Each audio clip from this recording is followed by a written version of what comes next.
रायबा, हा जयघोष ऐकून तुम्हाला आनंद होणं स्वाभाविक आहे, कारण तेवढं सामर्थ्य, रक्त आणि भावना वाहिल्या आहेत तुम्ही सर्वांनी या स्वराज्यासाठी. पण आमच्या मनाला हा जयघोष सलतोय आता. महाराज. होय रायबा, जेव्हा जेव्हा आमच्या नावाचा जयघोष ही मंडळी करतायत तेव्हा तेव्हा आमच्या मनाला आणखीनच पीळ बसतो. आम्ही आमच्या नावाचा जयघोष ऐकण्यासाठी हे स्वराज्य उभं नव्हतं केलं. इथं रामाचं राज्य, बळीचं राज्य व्हावं म्हणून होता सारा अट्टहास.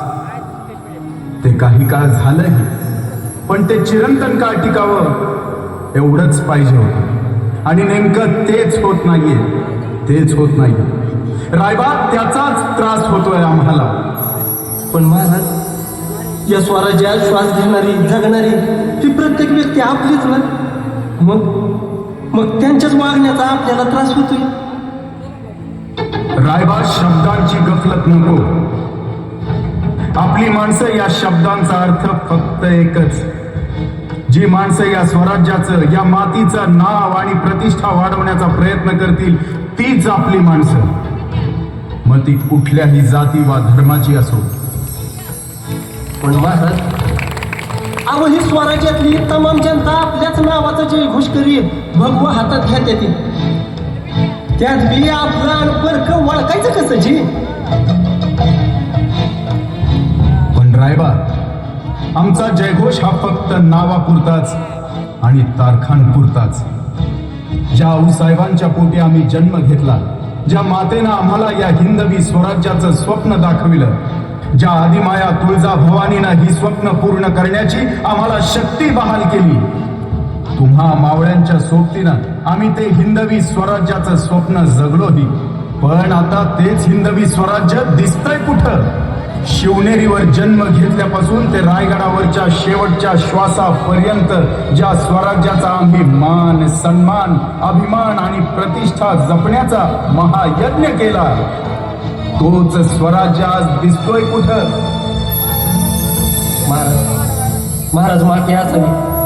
तुमच्या चिंतेचं कारण होऊन जाय इतकं आम्ही बुद्धिमान नाही. पण या स्वराज्याचा एक सच्चा मावळा म्हणून ते कारण विचारण्याचं धाडस तुम्हीच आम्हाला दिलं. रायबा, आमचं काळीज तुटतंय ते तुमच्या सारख्या पराक्रमी मावळ्यांसाठी. काय जरब होती एक एक मावळ्याची. नुसतं नाव जरी घेतलं तरी शत्रूची झोप उडायची. एकीकडे माझे तानाजी, बाजी, मुरारबाजी, बहिर्जी नाईक, शेलार मामा, प्रतापराव गुजर, शिवा काशीद, रायबा असे कडवे जिद्दी मावळे. पण आज स्वराज्यात उरलंय कोण हा प्रश्नच आहे. आजचा मावळा करतोय काय?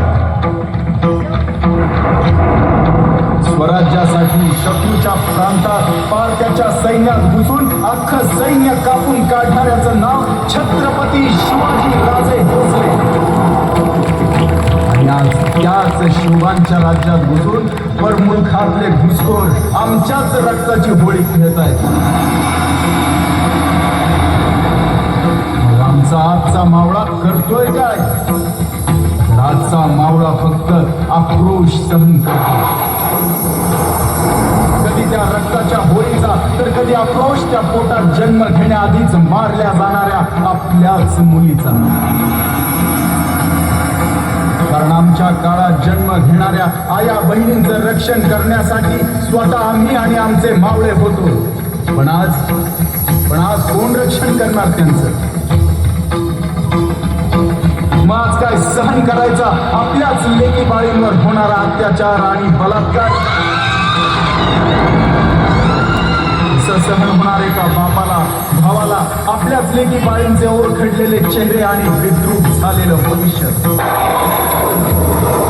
आजचे मावळे विचारतात, कोण थोपवणार हे संकट? अरे लाज वाटत नाही का हा प्रश्न विचारायला? एकेकाळी तुमच्याच रक्ताने हातात शमशेर घेऊन या स्वराज्याचं रक्षण केलं होतं. हे कसं विसरलात तुम्ही? त्यांनी संपूर्ण स्वराज्याचं रक्षण केलं होतं. तुम्ही तुमच्या घराचं रक्षण करण्यासाठी दुसऱ्याकडे आशेने पाहताय.